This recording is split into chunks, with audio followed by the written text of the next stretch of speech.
संत रामपाल जी महाराज एक ऐसे महान संत जिन्होंने अपनी सतभक्ति, तत्व ज्ञान, करुणा और सेवा के बल पर समाज में नई मिसाल कायम की है। संत रामपाल जी महाराज की अगुवाई में उनके सभी सतलोक आश्रमों से समाज कल्याण के अद्भुत कार्यों ने समाज को सुनहरे भविष्य की एक नई उम्मीद दिखाई है। संत रामपाल जी महाराज से नाम दीक्षा लेने के बाद लाखों लोगों की लाइलाज बीमारियां जैसे कैंसर, एड्स आदि ठीक हुई। संत जी के ज्ञान से प्रेरित होकर उनके अनुयायियों ने लाखों यूनिट रक्तदान किया। संत जी ने लाखों बहन बेटियों का दहेज मुक्त विवाह करवाया।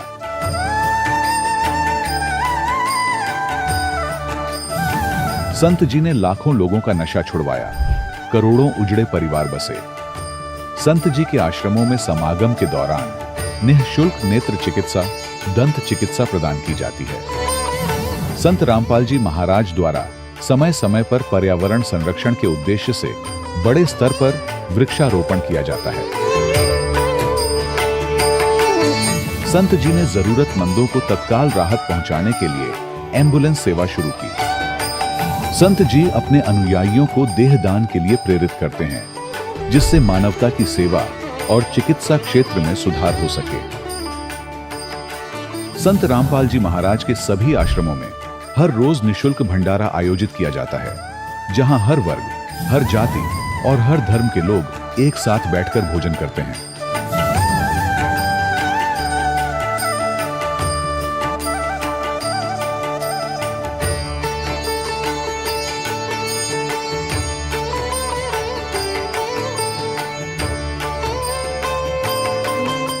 संत रामपाल जी महाराज की अन्नपूर्णा मुहिम ने गरीब और बेसहारा लोगों के जीवन में एक नई ऊर्जा और उम्मीद को जन्म दिया है।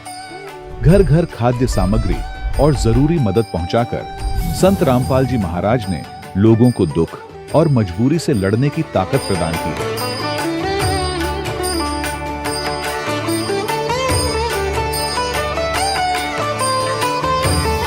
संत रामपाल जी महाराज द्वारा गरीब लोगों के लिए घर बनवाने का अद्भुत कार्य एक ऐसी मिसाल कायम कर रहा है जो सदियों सदियों संत जी की उदारता और दया भावना के तौर पर जाना जाएगा।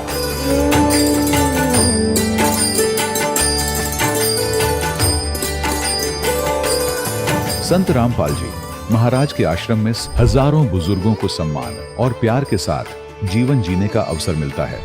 उनके खाने, रहने और स्वास्थ्य की पूरी जिम्मेदारी संत रामपाल जी महाराज उठाते हैं।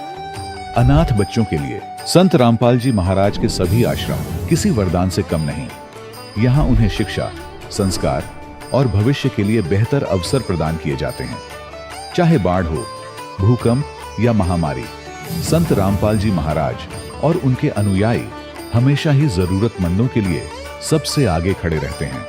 कोविड महामारी के दौरान संत रामपाल जी महाराज के आश्रमों से करोड़ों लोगों के लिए भोजन, दवाइयां और जीवन रक्षक सामग्रियां उपलब्ध कराई गई। चाहे गरीब की मदद हो या किसी शोषित और पीड़ित वर्ग के हक और सम्मान की लड़ाई, संत रामपाल जी महाराज ने हमेशा ही उनकी दबी आवाज को सरकारों तक पहुंचाया है और उन्हें उचित न्याय दिलवाने में अहम भूमिका अदा की है। समाज में आध्यात्मिक और सामाजिक मूल्यों के प्रति जागरूकता लाने में संत रामपाल जी महाराज हर कदम पर मानवता के सच्चे सेवक साबित हुए हैं। संत रामपाल जी महाराज का जीवन हमें सिखाता है कि सच्ची सेवा वही है जो निस्वार्थ भाव से की जाए। आइए हम भी इस महान सेवा के कार्य में इस महान संत से जुड़ें और संत रामपाल जी महाराज से नाम दीक्षा लेकर अपने जीवन को धन्य बनाएं।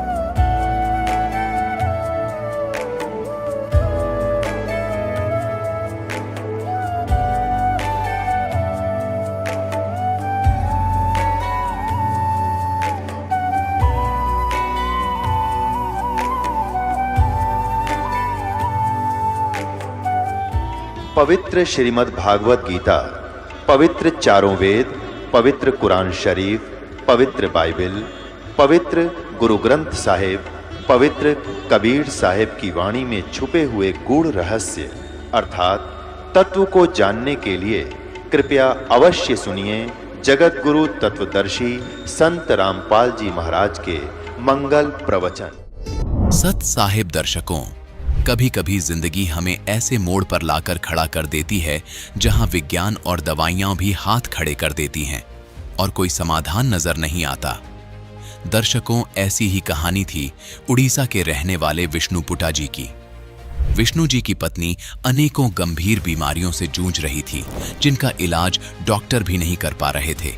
लेकिन तभी उनकी जिंदगी में एक मोड़ आया, जब विष्णु जी के एक मित्र ने उन्हें संत रामपाल जी महाराज के बारे में बताया और कहा, संत रामपाल जी महाराज स्वयं कबीर साहिब जी के अवतार हैं। शुरुआत में विष्णु जी को यह बात कुछ अटपटी सी लगी, लेकिन कहते हैं ना, मरता क्या न करता।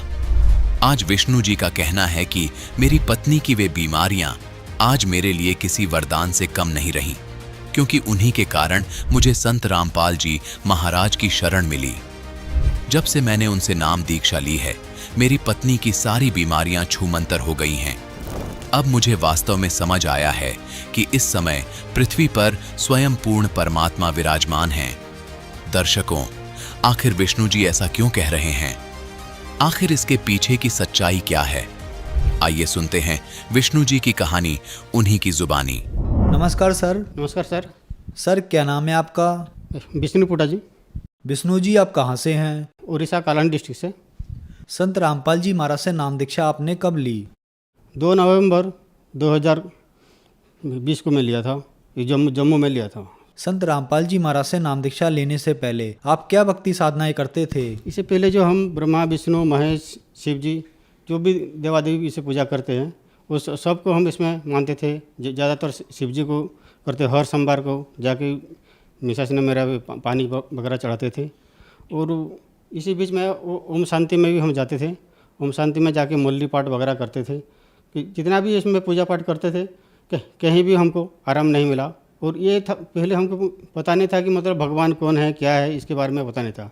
ओम शांति में जाने के बाद हमको पता चला कि ये मतलब परम पिता परमात्मा कोई और होता है, मतलब जो कि एक है, मतलब सबका मालिक एक बोलते हैं। तो हम उसी हिसाब से ओम शांति में भी जाके ये देखा, उसमें भी हमको कोई लाभ नहीं मिला।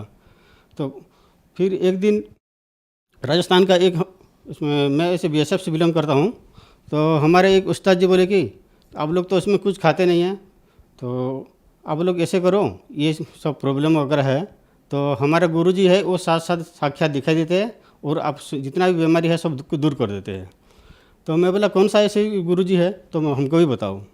वो बोले कि संत रामपाल जी महाराज है, वो कबीर भगवान वो साक्षात आए हैं, वो ही आपको दूर कर सकते हैं। मैं बोला ठीक है, उनको एड्रेस के कैसे इसमें उनको पूजा पाठ करेंगे, क्या है, वो फिर हमको बताए थे। और अपना दिल्ली से रोहतक का इसमें एड्रेस दिया, वहाँ फ़ोन किया मैं। फ़ोन करने के बाद वहाँ से नंबर लेके हमारा जो नामदान केंद्र कालाहांडी और संबलपुर दोनों का मेरे को नंबर दिए। नंबर के बाद मैं संबलपुर किया तो उसमें अटेंड नहीं हुआ था, बाकी एक कालाहांडी का नंबर कांटेक्ट हुआ था। कांटेक्ट होने के बाद वहाँ से फ़ोन करके हम नामदान लिया था संत रामपाल जी महाराज से। सर, संत रामपाल जी महाराज से नाम दीक्षा लेने के बाद आपको क्या लाभ मिले? हाँ सर, बहुत सारे लाभ हुआ है। जैसे कि मेरे मिसेस को बहुत मतलब प्रॉब्लम था, उसमें विशाखापट्टनम वाल्टियर में हम ट्रीटमेंट कर रहे थे। तब उनका बता रहे थे डॉक्टर कि इसमें छोटा आंत के अंदर होल्ड हो गया है, छेद हो गया है। तो हम जाके डॉक्टर को, तो मैं जा नहीं पाया था, तो मेरा दोस्त एक लेके गया था। वो बोले कि इसमें आपका मिसेस का वहाँ होल्ड है, तो ये होगा। ये कैसे हुआ? वो बोला ज़्यादा एसिड होता है, एसिड से ये हो जाता है। एसिड होते तो मैं फिर टेस्ट करते करते मैं तो ट्रीटमेंट के लिए मैं तैयार हो गया, बोला ऑपरेशन भी करेंगे। उसमें फिर 1 महीना का टाइम दिया है, बोले 1 महीने के बाद आओ। बाद में क्या है, गले के अंदर छेला हो गया पूरा। छेला होने के बाद उसको खाने में पीने में बहुत उसमें मुश्किल होता था, फिर पेट में भी बहुत दर्द होता था। मैं बोला ये सब इसमें जो होल्ड हुआ उसके कारण से ही हुआ होगा। बाद में जब देखा कि नहीं इसमें तो मुश्किल होगा, तो मैं एक दिल्ली से SLPS कंपनी से मैं मेडिसिन भी मंगाता था, वहाँ से 10,000 का मेरा पर मंथ आता था। ऐसे करके मेरा महीना में 40,000 रुपया मेरा खर्च होता था अब मेडिकल ट्रीटमेंट में। तो मैं बोला कि ये सब ऐसे ट्रीटमेंट से तो मुश्किल होगा, और डॉक्टर ने बता दिए थे कि ये ट्रीटमेंट आपका करने के बाद भी आपको ज़िंदगी भर मतलब मेडिसिन खाना ही पड़ेगा। ये ठीक इसमें ऑपरेशन के बाद होगा नहीं होगा हम तो उसमें गारंटी नहीं ले सकते हैं, बाकी आपको मेडिसिन कंटिन्यू खाना पड़ेगा इसमें जब तक ये अब जिंदा रहोगे, यही बताए थे। तो हम बोले कि चलो ऐसे तो जब SLPS का कंपनी का खा रहे थे तो हम संत रामपाल जी के बारे में जो बोला था, तो मैं इसमें बोला ये ऑपरेशन हम करेंगे नहीं और हम इसमें भगवान के ऊपर छोड़ देंगे। मैं सर इसमें जम्मू में इसमें अपना CM हाउस में ड्यूटी करता था। वहाँ CM हाउस में जब ड्यूटी कर रहा था तो मेरे मिसेस का इतना सीरियस हो गया, तो इस टाइम वो बोला कि मैं और ज़िंदा नहीं रहूँगा, मैं मर जाऊँगा। तो मैं बोला ऐसे तो मत बोलो, ऐसे बोलोगे तो बच्चे कैसे करेंगे, क्या है इसमें। तो मैं भी यहाँ ड्यूटी कर रहा हूँ, ऐसे साथ साथ आ नहीं सकता हूँ क्योंकि सेंट्रल गवर्नमेंट फौज का नौकरी ये मुश्किल हो जाता है। तो वहाँ से फिर मैं हमारे कमांडेंट को बताया कि ऐसे ऐसे बात है और मेरा मिसेस का ज़्यादा सीरियस है और मेरे को मैं उड़ीसा में मेरा रखा जाए। तो वहाँ से फिर मेरे को बाद में उड़ीसा भेजा गया। उड़ीसा में आने के बाद मैं उसमें मिसेस को बोला आप कैसे करोगे, वो बोला नहीं मैं इसमें संत रामपाल जी का इसमें जो आप बता रहे थे वहाँ जाके मैं नाम ले लूँगा। तो ये क्या नाम का सर, इसमें एक हमारा कलाहांडी डिस्ट्रिक्ट का एक विक्रम भगत जी बोल के थे, वो एक बार जा रहे थे इसमें दिल्ली जा रहे थे। तो मैं उस टाइम अक्टूबर महीना में मैं भी छुट्टी आया था, उनके साथ में जा रहे थे और वहाँ रास्ता में मेरे को बोले कि भगत जी आपका इतना सारे प्रॉब्लम है तो आप ऐसे करो ना इसमें नाम ले लो। तो मिसेस को उसी टाइम में बताया था कि अपना कलाहांडी में एक जारिंग करके एक नामदार सेंटर है, वहाँ जाके आप नाम ले लो। और उसी टाइम मेरे को बिना पूछे मिसेस ने वो चला गई जारिंग नामदार केंद्र कलाहांडी डिस्ट्रिक्ट उड़ीसा में नामदान लिए थे, मेरे मिसेस ने लिए थे। ये मेरे मिसेस का जो होल्ड हो गया था ये आप रिपोर्ट देख सकते हैं, छेद हो गया था, वो छेद ठीक हुआ नहीं था। तो हम जब संत रामपाल जी महाराज का इसमें नाम लिया उसके बाद हमको कोई दवाई खाया नहीं, कुछ नहीं, वो अपने आप धीरे धीरे ठीक हो गया, तो बगैर ऑपरेशन से ठीक हो गया। बाद में उसका पेट का भी प्रॉब्लम वगैरह, वो चेस्ट में जो जलन होता था, गले में जलन होता था, सब कुछ ठीक हो गया। वो बीच में मुंबई में था एक रिपोर्ट था उसमें थायराइड का भी इसमें थोड़ा अभी कम हो गया, पहले से थायराइड उसमें ज़्यादा हो गया था, अभी थायराइड का कुछ उसमें खा नहीं थे, जस्ट गैस का खाली दवाई खा रहे हैं, अभी कुछ नहीं खा रहे हैं इसमें। 2021 को मेरा पेंशन आना था मैं बॉर्डर सिक्योरिटी फोर्स से, तो इस टाइम जब आ रहा था तो मेरा केस क्लियर हुआ नहीं था, मैं और 3 महीना रुक गया। इसके अंदर मेरा प्रमोशन भी आ गया और आर्थिक समस्या के लिए मेरा जैसे DA वगैरह दे दिया गवर्नमेंट ने, तो बहुत सारे इसमें पैसा मिला है। और घर का कई मतलब काम वगैरह, छत वगैरह डालना था, ये सब भी मेरा काम पूरा हो गया। जुलाई 31 को मैं पेंशन आ गया। ये सब रामपाल जी महाराज का दया से ही सब हुआ है। इसे और बहुत सारे लाभ मिले हैं जो कि मतलब कहने से तो कह नहीं सकते हैं, ये इतना सारे मतलब लाभ मिले कि बोलने से तो कई महीना कई सालों भी लग जाएगा। सर संत रामपाल जी महाराज से नाम दीक्षा कैसे ली जा सकती है? संत रामपाल जी महाराज का विभिन्न चैनल पर सत्संग आता है और इसके बीच में एक टीवी में पीले पट्टी चलते रहता है, उसमें नंबर लिखा होता है। इसके नंबर से कांटेक्ट करके हम नामदान अपना डिस्ट्रिक्ट या कोई नियरेस्ट नामदान केंद्र है उसको कांटेक्ट करके हम नाम ले सकते हैं और मोक्ष प्राप्ति हो सकते हैं। धन्यवाद जी। धन्यवाद। दर्शकों, अभी आपने सुने संत रामपाल जी महाराज से दीक्षा प्राप्त करके सुखी हुए भक्त के अनुभव। अब देखिए जगत गुरु तत्वदर्शी संत रामपाल जी महाराज के मंगल प्रवचन। कहते हैं दिल्ली के बादशाह अपना राज त्याग कर भिक्षा मांगने के लिए फल पत्ते तोड़ तोड़ कर खाते थे। रोटी मिल जाती है टाइम पर, फिर उसके बाद बकवाद सोचता है मन, बड़ी कोठी बनाऊं, बड़ी कार लूं, हैं, और बैंक बैलेंस बना दूं। बैंक बैलेंस बनाना था भक्ति का और धर्म का, वो हम भूल गए। तो उसको बताने के लिए परमात्मा थे, जो प्रकरण चल रहा है उस पर चलते। अब इसमें ये सिद्ध हो गया कि कबीर परमात्मा जब बालक रूप में आए, उनके शिशु रूप में प्रगट परमात्मा की परवरिश की लीला कंवारी गायों से हुई। ये तो प्रमाण होया कबीर सागर में ये कोई आज का लिखा हुआ नहीं है। 600 वर्ष पहले जो परमात्मा आए थे उसी समय आदरणीय धर्मदास साहिब जी का लिखा हुआ है और कबीर पंथियों के द्वारा सुरक्षित है। अब हम आपको दिखाते हैं वेद क्या बताते हैं परमात्मा के विषय में, वो कैसी लीला करता है। ये देखिएगा, ऋग्वेद 9-10 मंडल इकट्ठा ही जल्द किया हुआ है अनुवाद करके। अब प्रकाशक हैं सार्वदेशिक कार्य प्रतिनिधि सभा, महर्षि दयानंद भवन, रामलीला मैदान, नई दिल्ली। अब ये एक कमाल की बात एक और देखना पुण्यात्माओं, आपके ऊपर कैसी मेहर है भगवान की। यदि वेदों का अनुवाद ये दास करता, वही करना था जो इन चंद श्लोकों में उन लोगों ने किया है जो भगवान को निराकार मानते हैं। उनकी फाइनल है ये, उनका किनका, आर्य समाज वालों का, महर्षि दयानंद और उनके चेलों का ये फाइनल फैसला है कि भगवान निराकार है, उसका कोई शरीर नहीं है, उसका कोई बॉडी नहीं है। और वेद भी उन्हीं के द्वारा अनुवादित है। ये चंद श्लोकों में परमात्मा ने उनकी दुर्बुद्धि पर पत्थर डाल दिए और एज इट इज अनुवाद करवा दिया जो वेद का होना चाहिए था। थोड़ा बहुत उन्होंने गड़बड़ी की है, वो आप बुद्धिमान समाज आसानी से समझ सकता है। परमात्मा के द्वारा दिए गए तत्व ज्ञान से उसको आसानी से समझ सकते। तो देख, कमाल की बात है, आपके ऊपर रहम है दाता का कि उन्हीं के द्वारा अनुवादित में यह स्पष्ट है कि परमात्मा मनुष्य दृश्य है, वहां से चल कर आता है और वो एक पुण्य आत्माओं को मिलता है, अच्छी आत्माओं को मिलता है। और किस लिए मिलता है? उनको उपदेश देता है, उनको तत्व ज्ञान सुनाता है। और वो क्या लीला करता है ये देखिएगा।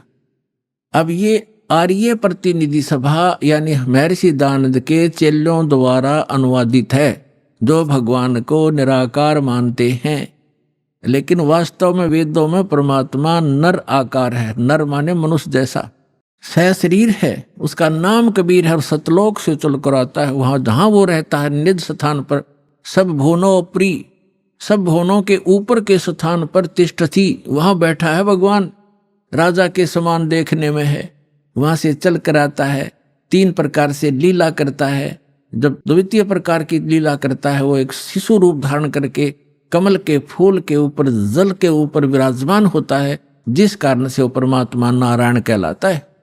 नारायण का अर्थ होता है जल के ऊपर आके निवास करने वाला, आकर विराजमान होने वाला। और हम विष्णु जी को नारायण मान रहे थे, ये शेषनाग के ऊपर सोया करता, इसलिए नहीं, वो परमात्मा सतलोक से आता है, प्रत्येक बार यही लीला करता है और जल के ऊपर आकर विराजमान कमल के फूल पर होता है, इसलिए नारायण कहलाता है। तो वो नारायण है। और सत्यनारायण, सत्यनारायण का अर्थ होता है अविनाशी परमात्मा। सत्य माने अविनाशी, हम सत साहेब कहते हैं उसको, अविनाशी परमात्मा। तो अविनाशी परमात्मा कबीर जी हैं, श्री ब्रह्मा, श्री विष्णु, श्री शिव जी, ये नासवान परमात्मा हैं, भगवान हैं, स्वामी हैं, प्रभु हैं। इनकी जन्म मृत्यु होती है। और इसका प्रमाण है श्री देवी भागवत यानी देवी महापुराण, गीता प्रेस गोरखपुर से प्रकाशित, सचित्र मोटा टाइप, 3रा स्कंद 123 पृष्ठ पर। भगवान विष्णु स्वयं कहते हैं अपनी माता से कि तुम शुद्ध स्वरूपा हो और ये सारा संसार तुम इसे उद्भासित हो रहा है। मैं ब्रह्मा और शंकर, विष्णु जी करे, आपकी कृपा से विद्यमान है। हमारा आविर्भाव माने जन्म और तिरोभाव माने मृत्यु हुआ करता है, हम अविनाशी नहीं है। और शंकर भगवान कहते हैं, हे माता, जब ब्रह्मा जी का जन्म आपसे हुआ तो क्या मैं तमोगुण लीला करने वाला शंकर आपका पुत्र नहीं हुआ?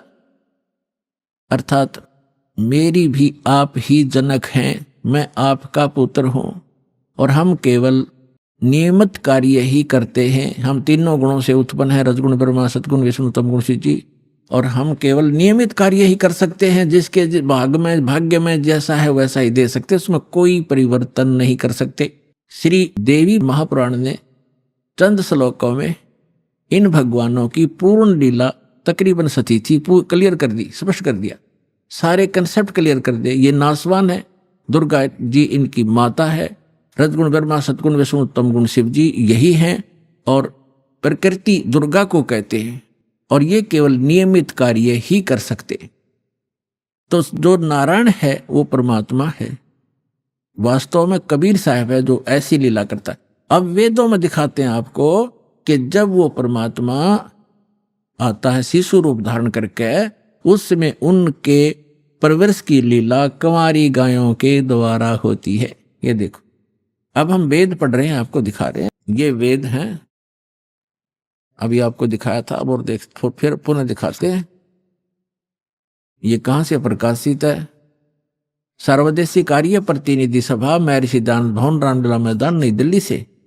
और ये इसके अनुवादक और ये मुद्रक prince offset printers 1510 Pataudi house, Triyaganj, New Delhi से। और अब हम आपको ऋग्वेद मंडल नंबर 9 का और सूक्त नंबर 1 दिखाते हैं। ये देखिएगा, ऋग्वेद भाष्यम अथ नवम मंडल, 9वां मंडल प्रारंभ होता है। इसका ये प्रथम मंत्र है। इसमें क्या लिखा है कि हे सोम स्वभाव परमात्मन, यानी परमात्मा की महिमा चल रही है। सोम माने परमात्मा, सोम, ये भी ध्यान रखना, अभी आगे चल के आपको ये हेल्प करेगा इस ज्ञान को समझने में। ये 1 नंबर मंत्र, मंडल नंबर 9 सूक्त नंबर 1 का अब मंत्र नंबर हम दूसरा पढ़ रहे हैं। इसमें है हे परमात्मन आप, है ना, परमात्मा की महिमा चल रही है, ये ध्यान रखना। अब तीसरे मंत्र में हे परमात्मन, चौथे मंत्र में हे परमात्मन आप, है ना, महिमा भगवान की।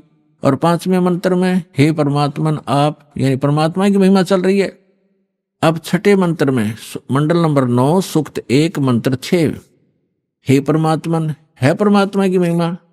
और अब यहां 7वें और 8वें में इनका याद आ गया महर्षि के चेल्यां के कि अब यदि हम यहाँ परमात्मा लिख देंगे, आगे परमात्मा की महिमा है कि वो बालक रूप धारण करके आता है, 3 प्रकार के शरीर धारण करता है, तो जनता के समझ में ना आ जावे कि भगवान नर आकार है। तो यहां इन्होंने परमात्मा ना लिख के पुरुष लिख दिया। ये देखिएगा, ऋग्वेद मंडल नंबर 9 सूक्त 1 और मंत्र नंबर 7, इसमें 6 तक तो उस हे परमात्मा लिखते आ रहे हैं, 6 तक तो। अब 7वें में इनकी बुद्धि फिर थोड़ी सी उकस गई, यहां लिख दिया तम उस पुरुष को, उस पुरुष लिख दिया, भगवान नहीं लिखा। अच्छा, यहां तीसरा फिर उस पुरुष को। अब ये पुरुष और कंसेप्ट क्लियर करना पड़ेगा, पुरुष माने परमात्मा होता है।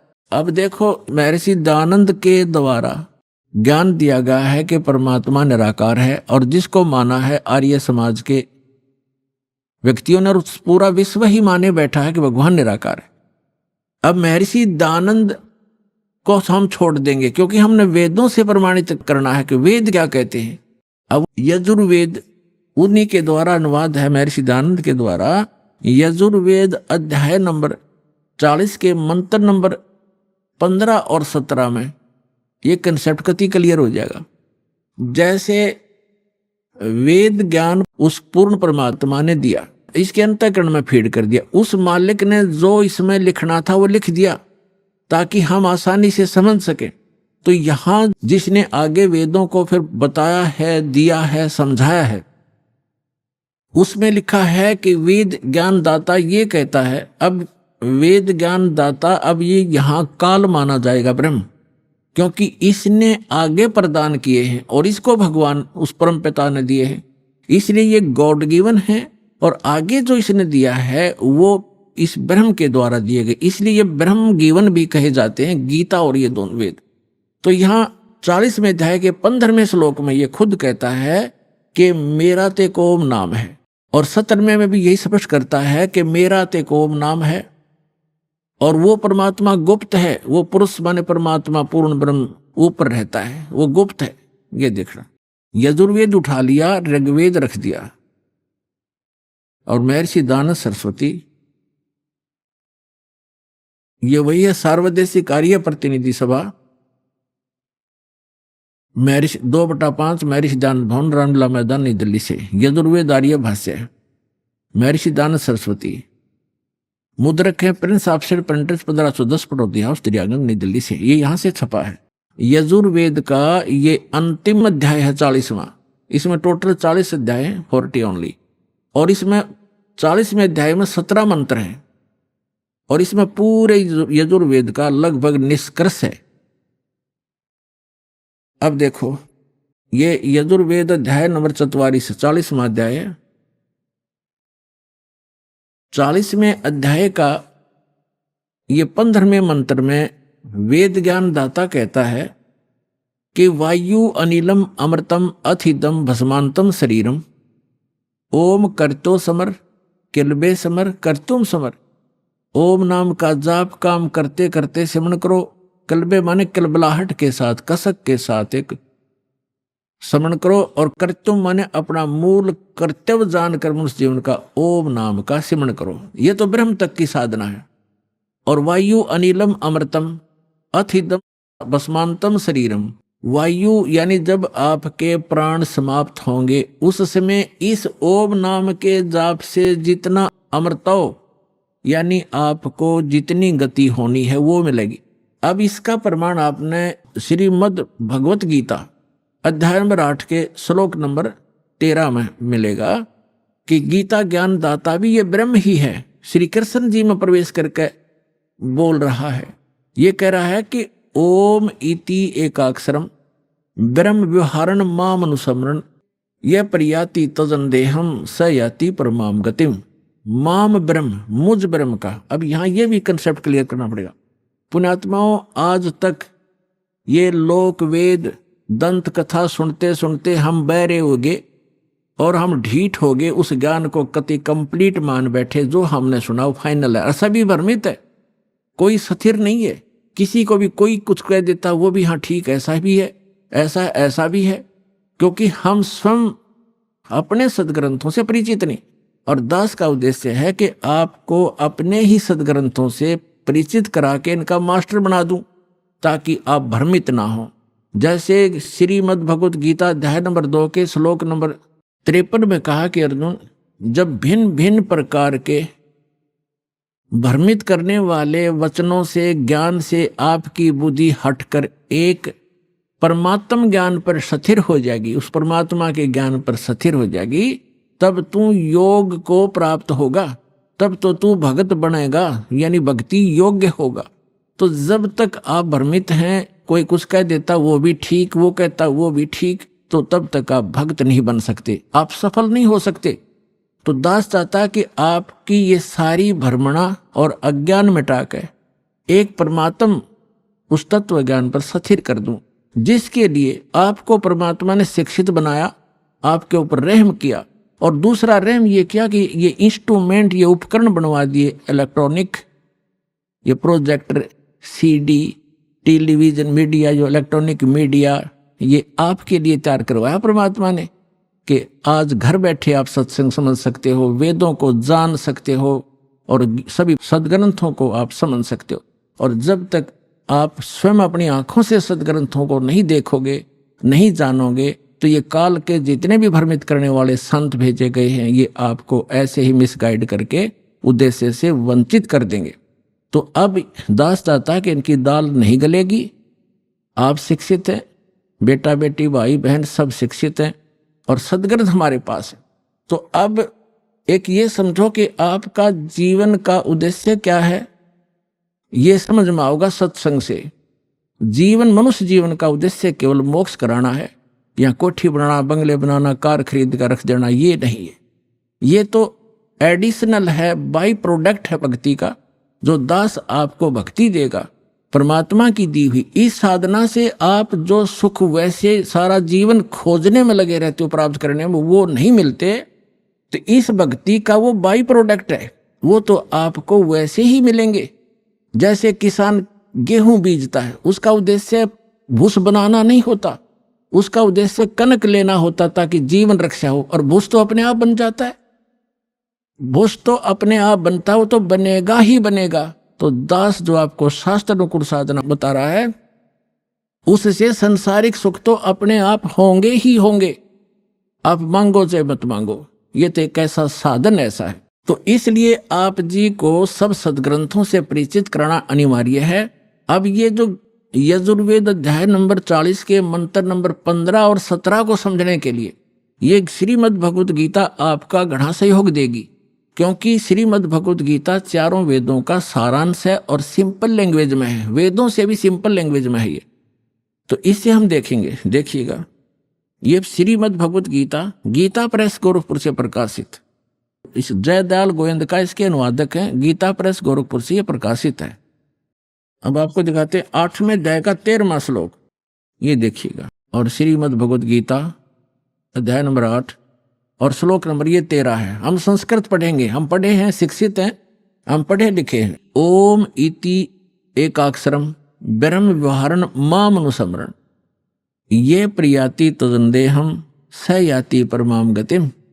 13वां, इसका अर्थ है कि माम ब्रह्म, जो गीता ज्ञानदाता श्री कृष्ण में बोल रहे हैं, माम ब्रह्म, मुझ ब्रह्म का, ओम इति एकाक्षर, ये ओम एक अक्षर है, नथिंग एल्स, और व्यवहारण अनुसमरण उच्चारण करके सिमरण करता हुआ, ये प्रियाति तो जंदेहम, यानी शरीर छोड़कर जाते समय, भस्मांतम शरीरम, वेद में यजुर्वेद अध्याय नंबर 40 के मंत्र नंबर 15 में भस्मांतम शरीर लिखा है, और इसमें लिखा है ये प्रियाति तजंदेहम स याति परमाम गतिम, ओम से मिलने वाली जो परम गति है वो इस तरह प्राप्त होगी, मुझ ब्रह्म का, माम ब्रह्म, मुझ ब्रह्म का, ओम इति एक अक्षरम, ये ओम एक अक्षर है, सुमन करता हुआ, उच्चारण करके सुमन करता हुआ, ये प्रियाति तो जंदेहम, जो शरीर छोड़कर जाता, स याति परमाम गतिम, वो परम गति को प्राप्त होता। ओम से मिलने वाली परम गति, ओम से मिलने वाली कौन सी परम गति है? ब्रह्मलोक प्राप्त होता है, क्योंकि ये ब्रह्म का सिमरण है, मंत्र है।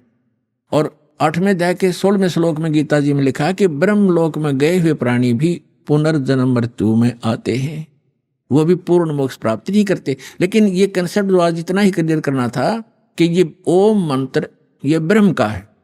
8वें अध्याय के 1 में अर्जुन ने प्रश्न किया कि आपने जो 7वें अध्याय के 29वें श्लोक में जिस तत्ब्रह्म की जानकारी दी है, वो तत्ब्रह्म कौन है कि जिसको जानकर प्राणी केवल जरा और मरण से, यानी बुढ़ापे के दुख और मृत्यु से छूटने का ही प्रयत्न करते हैं। तो वो किम तत्ब्रह्म, जिसको जानने के बाद प्राणी यहाँ की किसी वस्तु की इच्छा नहीं करता।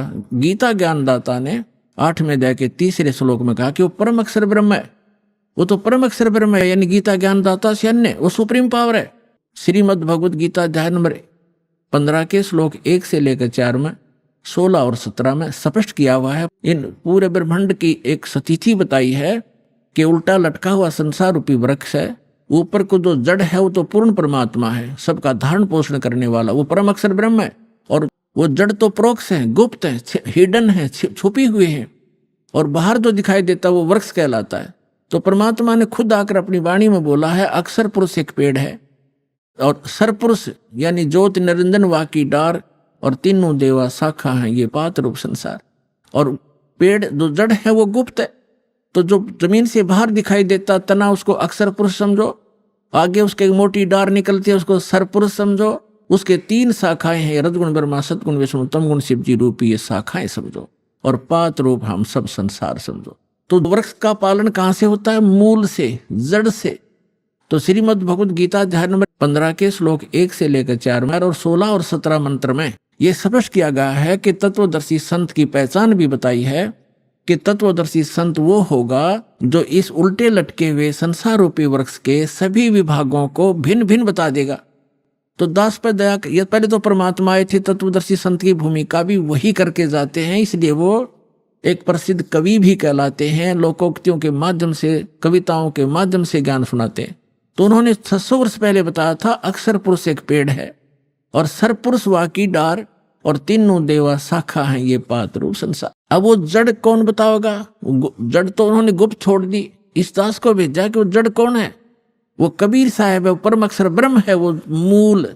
तो 15वें अध्याय के गीता जी के 1 से 4 का अर्थ है, गीता ज्ञानदाता कहता है कि अर्जुन, तत्वदर्शी संत की यह पहचान होगी कि उस संसार रूपी वृक्ष के सभी पार्ट्स को, सभी विभागों को, तना, डार, पत्ते, जड़ कौन है? तो जो बताता है सवेदवित, वो तत्वदर्शी संत है। उसके पश्चात तत्वदर्शी संत की प्राप्ति के पश्चात परमेश्वर के उस परम पद की खोज करनी चाहिए, जहां जाने के बाद साधक लौटकर कभी संसार में नहीं आते। और जिस परमेश्वर ने सारे ब्रह्मांडों की रचना की और केवल उसकी भक्ति करना, मेरी भी नहीं करना, यदि पूर्ण मोक्ष चाहता है, जहां जाने के बाद फिर लौट कर नहीं आते, वहां जाना चाहता है। और फिर 15वें अध्याय के 16 और 17 में बताया है कि 3 पुरुष हैं, सरपुरुष और अक्षर पुरुष। सरपुरुष तो ये ज्योति निरंजन काल है, अक्षर पुरुष उसका तना समझो जो 7 संग ब्रह्मांड का स्वामी है, और सरपुरुष केवल 21 ब्रह्मांड का स्वामी है। और उसके 3 शाखा हैं जो वृक्ष के, वो रजगुण ब्रह्मा, सदगुण विष्णु, तम गुण शिव जी रूपी समझो।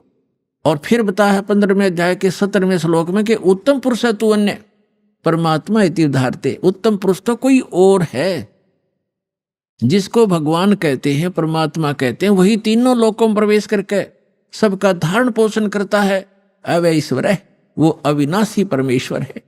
सबका धारण पोषण वही करता है, जैसे मूल से, जड़ से पूरे पेड़ की, वृक्ष की पोषण होता है, परवरिश होती है।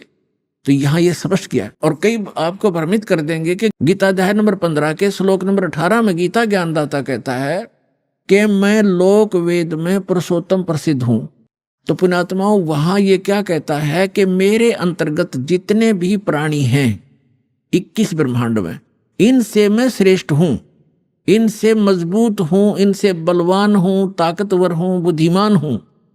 इसलिए लोक वेद में इस दंत कथा के आधार से मैं पुरुषोत्तम प्रसिद्ध हूं। आई एम नॉट पुरुषोत्तम, क्योंकि उसने तो 15वें अध्याय के 17वें श्लोक में स्पष्ट कर दिया कि पुरुषोत्तम तो कोई और है, उत्तम पुरुष है तू अन्य परमात्मा इति उदाहरते। कहने का भाव ये है कि एक तो 2 परमात्मा से दोगे। गीता अध्याय नंबर 18 के श्लोक नंबर 62 में और 66 में गीता ज्ञानदाता स्वयं कहता कि अर्जुन, तू सर्वभाव से उस परमेश्वर की शरण में जा, उस परमेश्वर की कृपा से ही तू परम शांति को और सनातन परम धाम को प्राप्त होगा। यानी परम शांति चाहिए और शाश्वत स्थान जहां जाने के बाद फिर लौटकर कभी संसार में नहीं आते, वो चाहिए। तो उस परमेश्वर की शरण में जा, यानी गीता ज्ञानदाता से अन्य है। और फिर उसके विषय में बताया कि 4थे अध्याय के 32 और 34 मंत्र में स्पष्ट किया है कि वो परमात्मा अपने मुख कमल से आके एक ज्ञान देता है, वो तत्व ज्ञान है।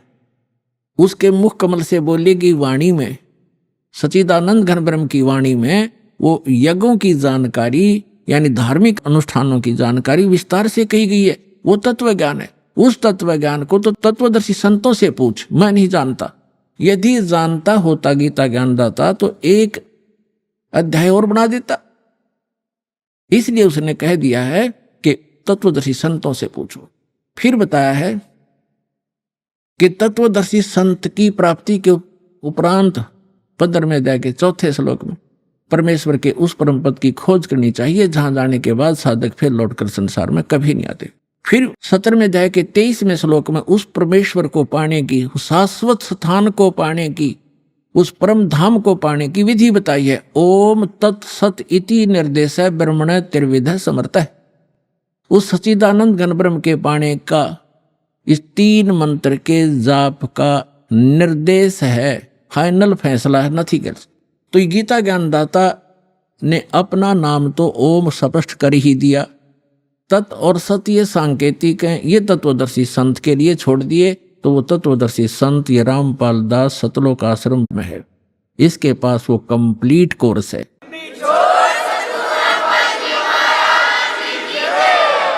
तत् और सत ये सांकेतिक है।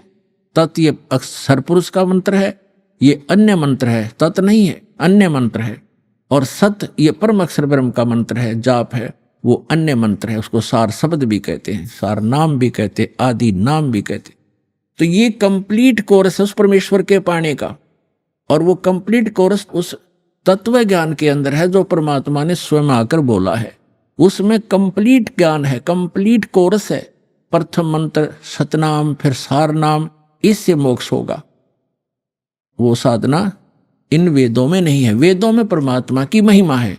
परमात्मा कबीर जी ने 600 वर्ष पहले अपनी अमृतवाणी में तत्व ज्ञान में कहा था कि वेद मेरा भेद है, मैं ना मिलूं वेदन के माही, और जौन वेद से मैं मिलूं। ये वेद जानते नहीं, ये चारों वेद मेरी महिमा का गुणगान करते, लेकिन इन वेदों में वर्णित विधि से मेरी प्राप्ति नहीं हो सकती।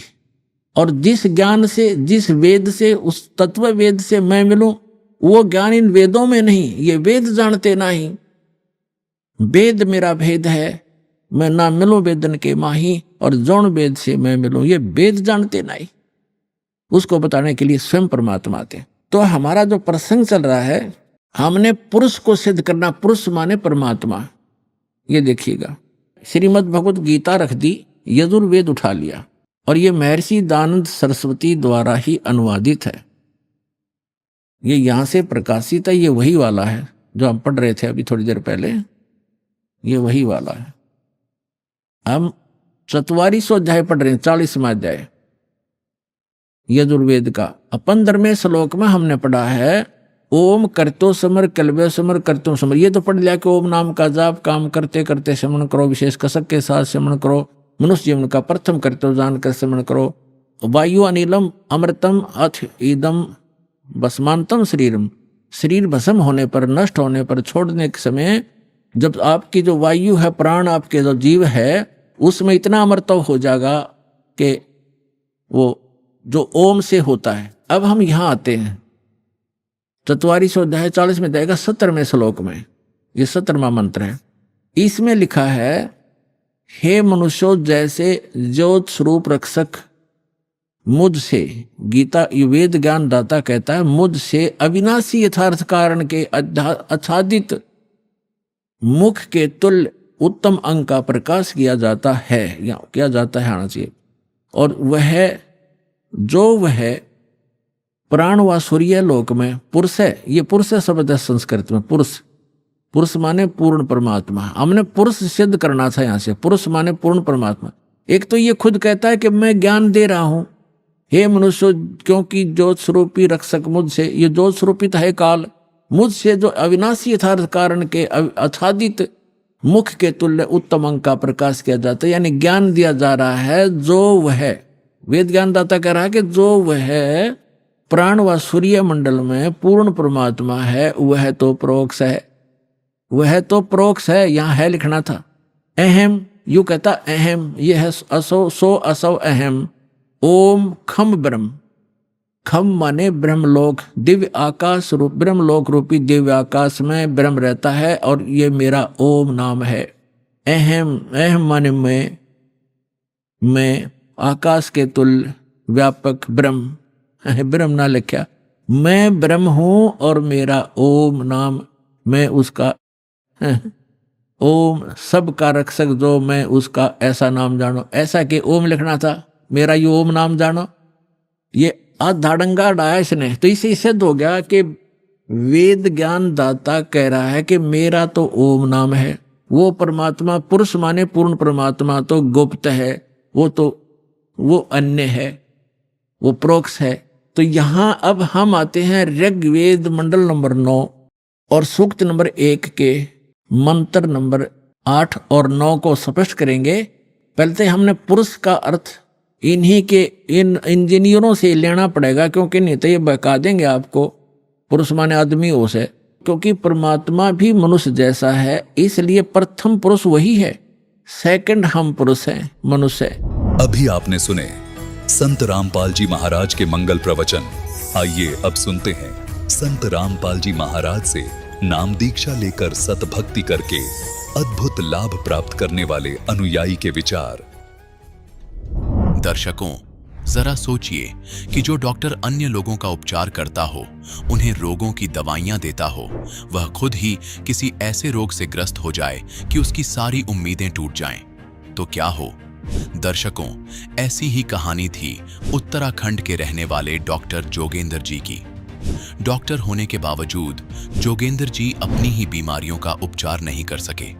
जब विज्ञान और दवाओं से कोई समाधान नजर नहीं आया, तो इन्होंने हर एक इलाज अपनाया, यानी तांत्रिकों और पंडितों के पास भी गए, लेकिन फिर भी इनके जीवन से बीमारियां कम नहीं हुई।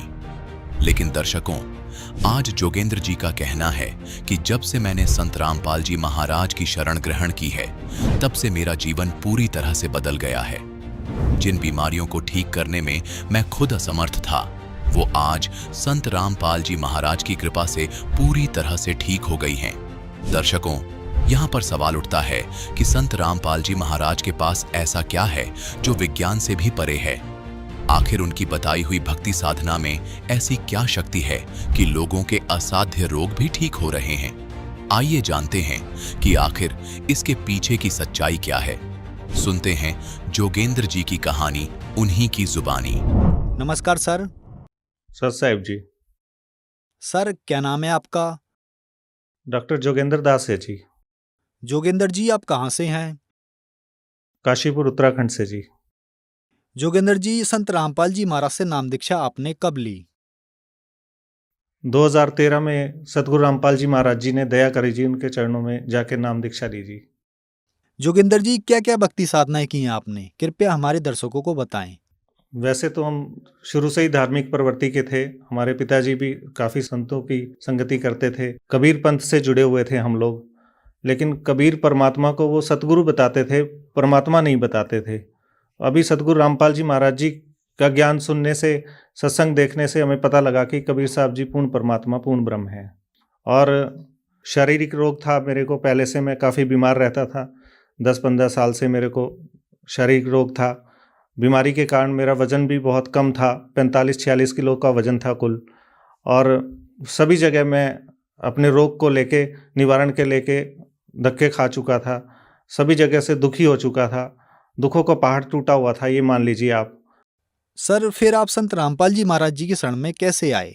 सतगुरु रामपाल जी महाराज जी की शरण में हम टीवी के द्वारा सत्संग देखते थे। सतगुरु रामपाल जी महाराज जी का 4-5 साल तक हमने सत्संग देखा। जो भक्तों के उसमें जो संत रामपाल जी महाराज जी के शिष्य हैं, उनके इंटरव्यू आते थे कि हमें असाध्य रोगों से लाभ मिल गया। किसी की प्रेत बाधा थी, किसी को कैंसर था, किसी को अल्सर था। मेरे को भी अल्सर की परेशानी थी। और प्रेत बाधा क्या, मेरे को जब रात को मैं सोता था तो सांप काट जाता था। मेरे को रात को सोते हुए सांप काट जाता था। हर रोज़ ही मेरे साथ ऐसा होता था कि बहुत खतरनाक एक सांप आता था और मेरे को काट जाता था। मैं सो नहीं पाता था पूरी पूरी रात। और बहुत सारे लोगों के पास उपाय के लिए भी गया। हमारे यहाँ पे नज़दीक 10 किलोमीटर दूर काशीपुर में शेषनाग का मंदिर है। वहाँ पे किसी ने बताया कि वहाँ पे जाके चांदी का सांप चढ़ाने से ये तुम्हारे ऊपर जो दोष है सांप काटने का, ये ख़त्म हो जाएगा। तो मैंने वहाँ पे जो चांदी का सांप बनवा के, और उसको काफ़ी महंगा बना था, वो वहाँ पे चढ़ाया। लेकिन उससे कोई लाभ नहीं मिला मेरे को। और अन्य धर्म गुरुओं के पास भी उपाय के लिए मैं बहुत जगह गया हूँ। मौलवियों के पास भी गया हूँ, पंडितों के पास भी गया हूँ। और आर्थिक स्थिति इतनी ज़्यादा माड़ी थी उस समय कि उनके पास जाके मैंने 10% पे लेके भी जो उन्होंने उपाय बताए। किसी ने बताया कि लाल कपड़ा बांध के आप चौराहे पे डाल दो। किसी ने बताया कि आप हरी मिर्च डाल दो, लाल मिर्च डाल दो। किसी ने बताया कि आप चौराहे पे पानी 4 नलों का लेके डाल दो, वो डाला। सभी तरह के उपाय उनके द्वारा बताए हुए। इवन ये नकली धर्मगुरु जो थे, ये पंडित थे, इन्होंने मेरे को चौराहे के ऊपर भी नहला दिया रात को 12 बजे, तो भी मेरे को कोई राहत नहीं मिली इनके पास जाने से। और मथुरा में एक हरि चैतन्यपुरी जी हैं, उनके द्वारा बताई गई साधना, जो कृष्ण का जो मंत्र बताते हैं, वो उनके पास भी हम 15 दिन तक वहाँ पर शारीरिक लाभ को लेकर रहे। लेकिन कोई लाभ उनसे मिला नहीं हमको। और कबीर साहब जी को हम पहले जो कबीर पंथ से 20 साल से जुड़े हुए थे, जलंधर में उनका डेरा है, जो अन्य परिवार हमारा उनसे जुड़ा हुआ था, हमारे दादा परदादा से। और वो कबीर साहब जी को पूर्ण गुरु नहीं बताते थे, वो सतगुरु बताते थे। उनको कबीर साहब जी के बारे में कोई ज्ञान नहीं था, लेकिन बस उनकी वाणी को पढ़ते थे वो। उनके पास कोई यथार्थ भक्ति, यथार्थ साधना नहीं थी। कबीर साहब जी के बारे में कुछ नहीं था। हमने फिर गुरुजी का सत्संग टीवी पे आता था, सत्संग देखते थे टीवी पे। तो सत्संग देख के हमें काफ़ी प्रेरणा हुई कि परमात्मा सोहम जाप से आगे कुछ बताते हैं, क्योंकि वो सिर्फ सोहम जाप ही बताते थे।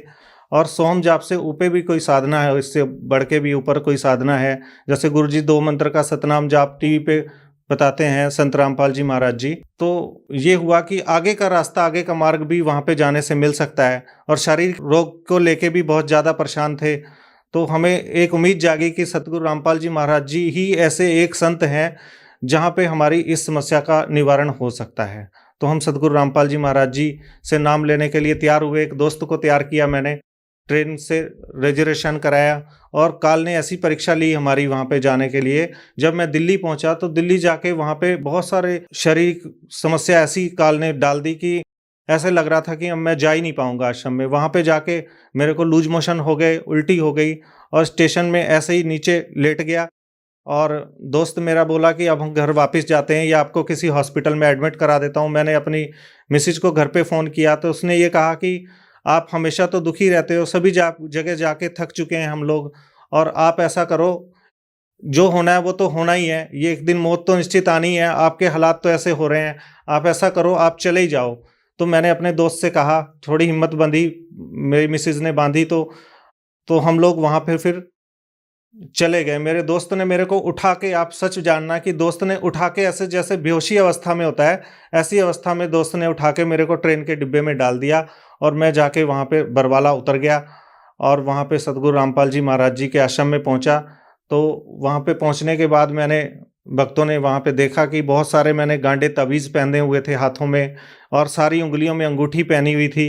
इन पंडितों ने जो अंगूठियाँ मेरे को महंगी महंगी पहनवाई थी कि शारीरिक लाभ मिलेगा इससे, तो कोई भी उनसे राहत तो मिली नहीं थी। उन्होंने कहा कि सतगुरु रामपाल जी महाराज जी से नाम दीक्षा लेने के लिए आपको ये सारे आडंबर शरीर के में जो आपने बांध रखे हैं गांडे तवीज़ और ये अंगूठियाँ सब उतारनी होंगी। तो मैंने सब, उससे राहत तो थी नहीं, मैंने सब उतार के वहाँ पे फेंक दी और सतगुरु रामपाल जी महाराज जी से जाके नाम दीक्षा ले ली। जोगिंदर जी, संत रामपाल जी महाराज से नाम दीक्षा लेने के बाद क्या आपको कोई लाभ भी मिले? लाभ तो भगत जी बहुत सारे सर जी मिले मेरे को। संत रामपाल जी महाराज जी ने ऐसी दया करी कि जो मेरे असाध्य रोग थे, जो इतने लंबे समय से मेरे को, मैंने बताया आपको कि सांप काट जाता था, वो सतगुरु रामपाल जी महाराज जी ने ऐसी दया करी नाम लेने के बाद कि वो सांप काटना बंद हो गया। और जो अल्सर्स की बीमारी थी, डॉक्टरों के पास कोई उसका इलाज नहीं था, वो अल्सर्स की बीमारी भी मेरी ठीक हो गई। खाना नहीं पचता था, बार बार लूज मोशन जाना पड़ता था, रात को 12 बजे भी उठ के मेरे ऐसी स्थिति बन जाती थी कि मेरे को एडमिट होना पड़ता था। हमारे सारे घर के लोग हमेशा चिंतित रहते थे, हमारे पिताजी बहुत ज़्यादा चिंतित रहते थे इस बात को लेके। और कभी भी मेरे को साल में, क्या आप मानिए, साल में मेरे को 10-20 बार तो एडमिट ही होना पड़ता था और फाइनेंशियल कंडीशन भी एडमिट होने के बाद बिल्कुल जीरो हो चुकी थी। और ये जो पेट का रोग है, ये सतगुरु रामपाल जी महाराज जी ने ऐसा सही कर दिया, बिल्कुल ठीक कर दिया। और गुर्दे में मेरे पथरी थी, 10 साल तक पथरी से परेशान था, कभी भी दर्द उठ जाता था और 23 mm की गुर्दे में पथरी थी। सतगुरु रामपाल जी महाराज जी से नाम दीक्षा लेने के बाद एक बार दर्द उठा बहुत तेज़ और मैंने गुरु जी से प्रार्थना लगाई, तो गुरु जी के आदेश आए कि अगर दर्द ज़्यादा है तो आप ऑपरेशन करा लें। तो मैं हॉस्पिटल में एडमिट हुआ और एडमिट होने के बाद डॉक्टर ने मेरे को दूरबीन के द्वारा ऑपरेशन बता दिया कि ऑपरेशन दूरबीन के द्वारा आपका होगा। दूरबीन के द्वारा ऑपरेशन में उन्होंने बताया कि यहाँ पे पेट में एक चीरा लगेगा, आपका चीरे से वो पथरी निकाली जाएगी और उसका खर्च 30,000 रुपये होगा। और जब मैं दूसरे दिन एडमिट हुआ डॉक्टर के पास, तो डॉक्टर ने, परमात्मा ने ऐसी प्रेरणा करी, डॉक्टर ने बोला कि एक ट्राई करता हूँ मैं कि आपकी पेशाब की नलकी के द्वारा दूरबीन को भेजता हूँ और उससे देखता हूँ कि हो सकता है ये पथरी बाहर आ जाए। तो डॉक्टर ने कोशिश की, परमात्मा का मैं सिमरन करता रहा, गुरु जी ने दया करी, सतगुरु रामपाल जी महाराज जी ने, कि वो पथरी एक सिर्फ नलकी डालने से ही मेरी 25 mm की पथरी गुरु जी ने निकलवा दी। और डॉक्टर ने जो 30,000 रुपये मेरे को बताए थे, कभी भी डॉक्टर पैसे जमा करने के बाद वापस नहीं देते और सिर्फ 7,000 रुपये डॉक्टर ने काटे और बाकी के पैसे मेरे को वापस दे दिए। ऐसी सतगुरु रामपाल जी महाराज जी की भक्ति में और साधना में और नाम में पावर है। एक बार मोटरसाइकिल से अपनी मिसेज के साथ जा रहे थे, ना कोई आंधी थी, ना तूफान था, ना कोई बरसात थी, ना मौसम खराब था। इतनी तेजी से मेरे बिल्कुल पीछे भगतमती के, जब मैं बाइक चला रहा था, जाप करते हुए जा रहे थे हम लोग, तो एक बहुत बड़ा पेड़ का जो टहना होता है वो बाइक के पीछे टकरा के गिर गया। और जो जितने भी आसपास आगे और पीछे लोग जा रहे थे वो वहीं पे अपनी बाइक और सवारियां लेके रुक गए और वो देख के हैरान थे कि अब तो कोई इसके नीचे दब के मर गया शायद। और बड़ी जोर से लोग आसपास के चिल्ला रहे थे और सतगुरु रामपाल जी महाराज जी की ऐसी दया हुई कि मेरी बाइक चलती रही, वो पीछे से टकराया और मेरे से पीछे से आवाज़ आई, बहुत बड़ी परमात्मा की दया है तुम पे जो आज तुम बच गए हो, नहीं तो तुम बचते नहीं। मेरे को तो पता था किसने बचाया है, सतगुरु रामपाल जी महाराज जी ने ऐसी दया करी कि वहाँ रक्षा कर ली हमारी। और मेरी माताजी को मानसिक रोग की बीमारी थी, जो कि सभी जानते हैं, हमारे रिलेशन के लोग भी, गांव के लोग भी सभी जानते हैं कि 20-25 साल से उनको बीमारी थी। वो कभी भी मतलब सही रात को सो नहीं पाती थी, नींद की गोलियां देनी पड़ती थी। सभी तरह का हम उनका उपाय भी करा चुके थे। तो सतगुरु रामपाल जी महाराज जी से नाम लिया मैंने, तो मैंने माताजी को भी अपने पास नाम दिलवा दिया सतगुरु रामपाल जी महाराज जी से। नाम लेने के बाद माताजी की जो मानसिक रोग की परेशानी थी वो पूरी तरह से ठीक है। नहीं तो वो ऐसे पागलों की तरह करती थी कि अपने कपड़ों की भी उनको होश नहीं रहती थी। कपड़े भी ऐसे उतार के वो घूमने लग जाती थी, बहुत ज़्यादा बोलती थी और सो नहीं पाती थी। ऐसे जैसे पागलपन की स्थिति होती है वैसी स्थिति थी। हम बहुत चिंतित रहते थे। हमने सभी जगह उनका इलाज भी कराया था, इवन पागल खाने में भी दिखाया था उनको। सभी झाड़ा फूक भी कराए थे। सभी जो उपाय होते हैं, ये जो नकली झाड़ा फूकी वाले जो उपाय बताते हैं वो भी कराए थे, लेकिन उनसे कोई लाभ नहीं था। सतगुरु रामपाल जी महाराज जी ने ऐसी दया करी, नाम लेने के बाद वो पूरी तरह से स्वस्थ हैं। उनकी मानसिक रोग जो था वो ठीक हो चुका है। जोगिंदर जी, जो लोग आज आपको टीवी पर देख रहे हैं और वो भी किसी न किसी बीमारी से ग्रस्त हैं, डॉक्टर होने के नाते उनके लिए आप क्या कहना चाहेंगे? मैं सभी भक्त समाज से ये प्रार्थना करता हूँ कि संत रामपाल जी महाराज जी पूर्ण संत इस समय धरती पे आए हुए हैं। इनके पास सद्भक्ति है। आपसे प्रार्थना है कि आप सद्ग्रंथों को खोलकर देखें और इनके द्वारा बताई गई भक्ति साधना परम सत्य है और इनसे सभी रोगों का निवारण इस धरती पे संभव है। और आप उनसे नाम दीक्षा लें और उनके द्वारा दिए गए जो सतमार्ग है उसको अपनाएं, तो आपकी सभी इस धरती पे जितने भी रोग हैं उसका इलाज संभव है। जोगिंदर जी, देखने में आ रहा है कि आज की युवा पीढ़ी नास्तिकता की ओर बढ़ रही है, लेकिन कुछ लोग ऐसे भी हैं जो भगवान में विश्वास करते हैं। जो लोग नास्तिकता की ओर जा रहे हैं उनके लिए आप क्या कहना चाहेंगे? जो हमारी मीडिया है और उसका इसमें बहुत ज़्यादा योगदान है। मीडिया में अभी सदग्रंथों के बारे में कुछ नहीं बताया जाता। जो ग्रंथों में लिखा है, अब तक के जितने भी नकली धर्मगुरु हैं वो कुछ भी ग्रंथों पे प्रमाणित नहीं बताते हैं। वो सब आडंबर करते हैं और झूठी कहानियाँ बनाकर एक पब्लिक को मनोरंजन का एक उन्होंने अपना स्थान बना रखा है। ऐसा मनोरंजन का एक केंद्र बना रखे हैं इन लोगों ने। और संत रामपाल जी महाराज जी जो भक्ति देते हैं, जो साधना देते हैं, वो शास्त्र अनुकूल है, शास्त्रों से प्रमाणित है। और मैं भक्त समाज को सभी को ये बताना चाहता हूँ कि इसमें कोई आडंबर किसी तरह का नहीं है।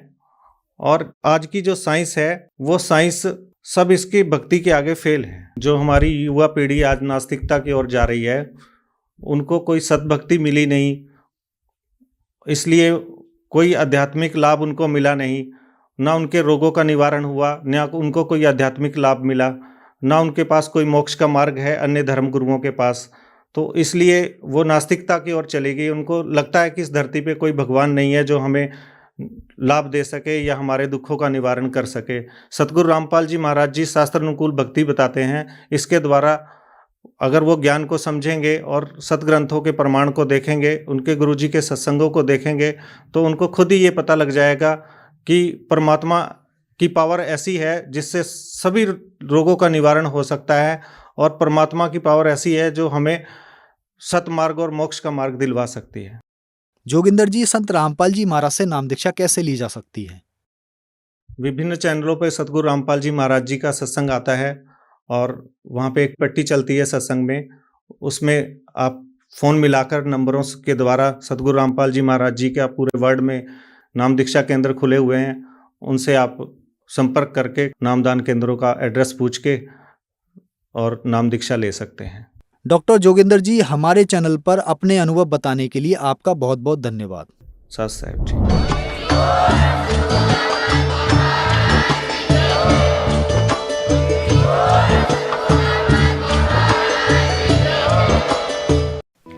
आप सुन रहे थे जगत गुरु तत्वदर्शी संत रामपाल जी महाराज के मंगल प्रवचन। अधिक जानकारी के लिए संपर्क करें।